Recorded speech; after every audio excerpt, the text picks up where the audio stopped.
اللهم اجعل القرآن لقلوبنا ضياء ولأسقامنا دواء.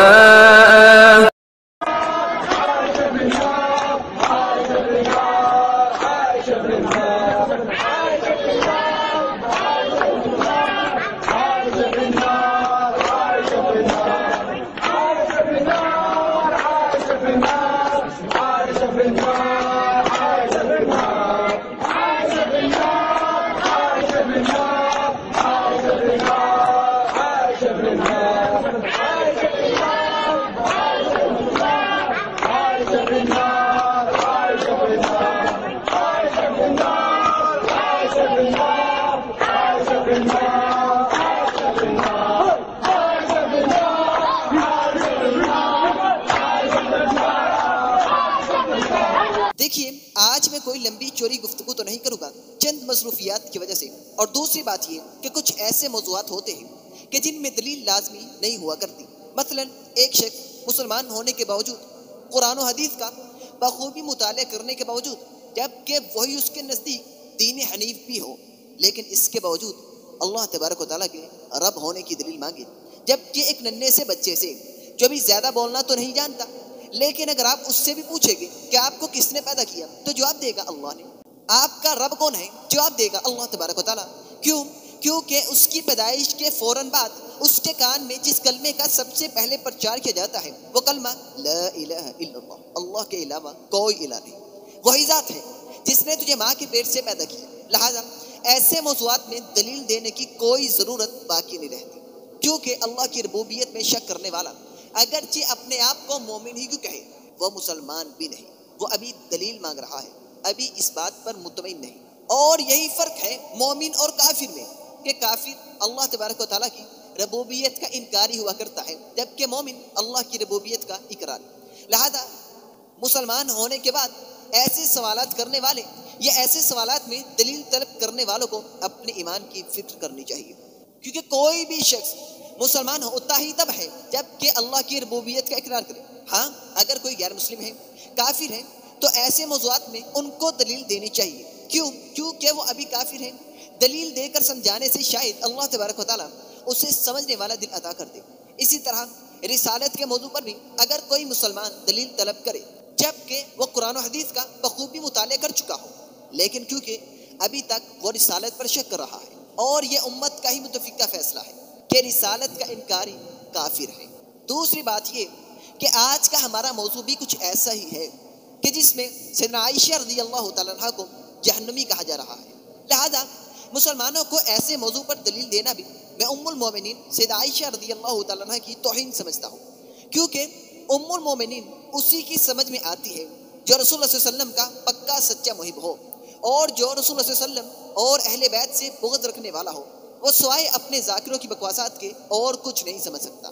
دوسری بات یہ کہ ان کو رشتوں کی قدر معلوم نہیں، اور یہ مقدس رشتوں کا احترام کرنا بھی نہیں جانتے، تبھی تو امت کی روحانی ماں کو گالیاں دیا کرتے ہیں. خیر، اگر یہ رشتوں کی قدر جانتے تو ایسی بہودہ گفتگو کبھی نہ کرتے. ہم چونکہ امی عائشہ رضی اللہ تعالیٰ عنہ کی روحانی اولاد ہیں، ہم ان سے اپنے رشتے کی آئیے پھر آج ہم بتلاتے ہیں کہ امی عائشہ رضی اللہ تعالیٰ عنہ کون ہے، اور کیوں ہم ان کی محبت، عقیدت اور احترام کو اپنے ایمان کا جز قرار دیتے ہیں. سیدہ عائشہ رضی اللہ تعالیٰ عنہ کسے کہا جاتا؟ کون ہے سیدہ عائشہ رضی اللہ تعالیٰ عنہ؟ صدیق اکبر کی بیٹی کو صدیقہ کائنات کہا جاتا ہے، جس کے باپ کو صدیق اکبر کہا جاتا ہے، جس کے خاوند کو محمد رسول اللہ صلی اللہ علیہ وسلم کہا جاتا ہے، جس کے بھائی کو محمد بن ابی بکر کہا جاتا ہے، جن کے داماد کو شیر خدا علی رضی اللہ تعالیٰ عنہ کہا جاتا ہے، جن کی روحانی بیٹی کو سیدہ فاطمہ رضی اللہ تعالیٰ عنہ کہا جاتا ہے، جن کی گود میں رسول اللہ صلی اللہ علیہ وسلم پر وحی نازل ہوتی ہے، جن کی برات میں اللہ تبارک و تعالیٰ آسمان سے قرآن اتارتا ہو، جن کے بدولت امت کو تیمم کا حکم مل، جو رسول اللہ صلی اللہ علیہ وسلم کی سب سے محبوب زوجہ ہو، جن کے پہلو اور سینے کے درمیان رسول اللہ صلی اللہ علیہ وسلم کی روح قبض فرمائی گئی ہو، جن کے حجرہ پاک میں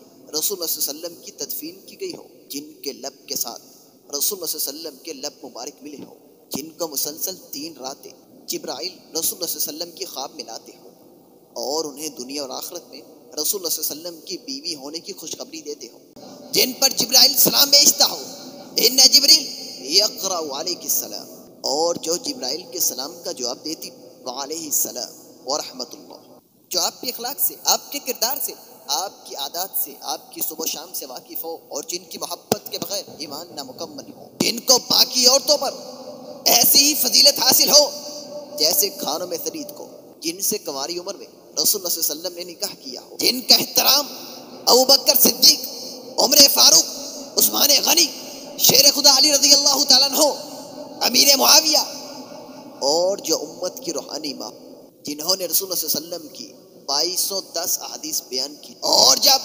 रसूलुल्लाह सल्लल्लाहु अलैहि वसल्लम से पूछा गया हो अय्युन नासी अहब्बु इलैक, अल्लाह के नबी लोगों में से आपको किससे सबसे ज्यादा मोहब्बत है, जानते हो वो कौन होगा? वो होगा नहीं बल्कि होगी। फरमाया आयशा रज़ियल्लाहु तआला अन्हा से। कौन आयशा रज़ियल्लाहु तआला अन्हा?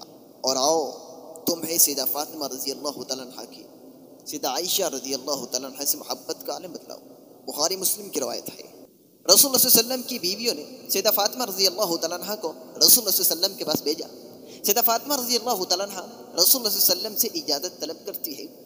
उस वक्त रसूलुल्लाह सल्लल्लाहु अलैहि वसल्लम और सैयदा आयशा रज़ियल्लाहु तआला अन्हा एक ही चादर में लेटे हुए थे। फरमाया, ए अल्लाह के नबी, आपकी दीगर बीवियाँ ये फरमा रही हैं कि उनके दरमियान इंसाफ कीजिए, जितनी मोहब्बत आप आयशा रज़ियल्लाहु तआला अन्हा से करते हैं उतनी उनसे भी कीजिए। रसूलुल्लाह सल्लल्लाहु अलैहि वसल्लम ने फरमाया, ए मेरी बेटी, अलस्ती तुहिब्बीना मा उहिब्बु, क्या तू वो नहीं चाहती जो मैं चाहूँ? कहा, अल्लाह के नबी क्यों नहीं, मैं तो वही चाहती हूँ जो आप चाहें। फरमाया, फ़अहिब्बी हादिही, तो फिर आयशा रज़ियल्लाहु तआला अन्हा से मोहब्बत रख। लिहाजा सैयदा फातिमा रज़ियल्लाहु तआला अन्हा वहाँ से लौटी और लौट कर रसूलुल्लाह सल्लल्लाहु अलैहि वसल्लम की दीगर अज़वाज को वही पैगाम पहुँचाया जो पैगाम रसूलुल्लाह सल्लल्लाहु अलैहि वसल्लम ने सैयदा फातिमा रज़ियल्लाहु तआला अन्हा को देकर वहाँ से भेजा था। उन्होंने सैयदा फातिमा रज़ियल्लाहु तआला अन्हा से फरमाया कि आप दोबारा जाइए और रसूलुल्लाह सल्लल्लाहु अलैहि वसल्लम से इसी मौजू पर दोबारा गुफ्तगू कीजिए। अब की बार सैयदा फातिमा रज़ियल्लाहु तआला अन्हा ने फरमाया, वल्लाह आज के बाद मैं आयशा रज़ियल्लाहु तआला अन्हा के मुकदमा में कभी रसूलुल्लाह सल्लल्लाहु अलैहि वसल्लम से गुफ्तगू नहीं करूँगी।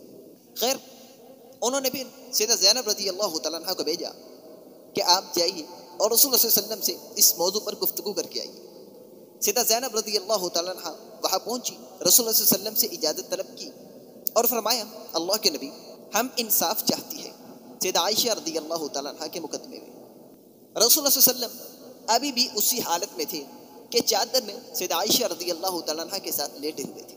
लिहाजा सैयदा ज़ैनब रज़ियल्लाहु तआला अन्हा पर बोली, जिन पर सैयदा आयशा रज़ियल्लाहु तआला अन्हा रसूलुल्लाह सल्लल्लाहु अलैहि वसल्लम की निगाह को देख रही थी कि रसूलुल्लाह सल्लल्लाहु अलैहि वसल्लम आया मुझे इजाज़त देते हैं कि मैं उनके सवाल का जवाब दूँ।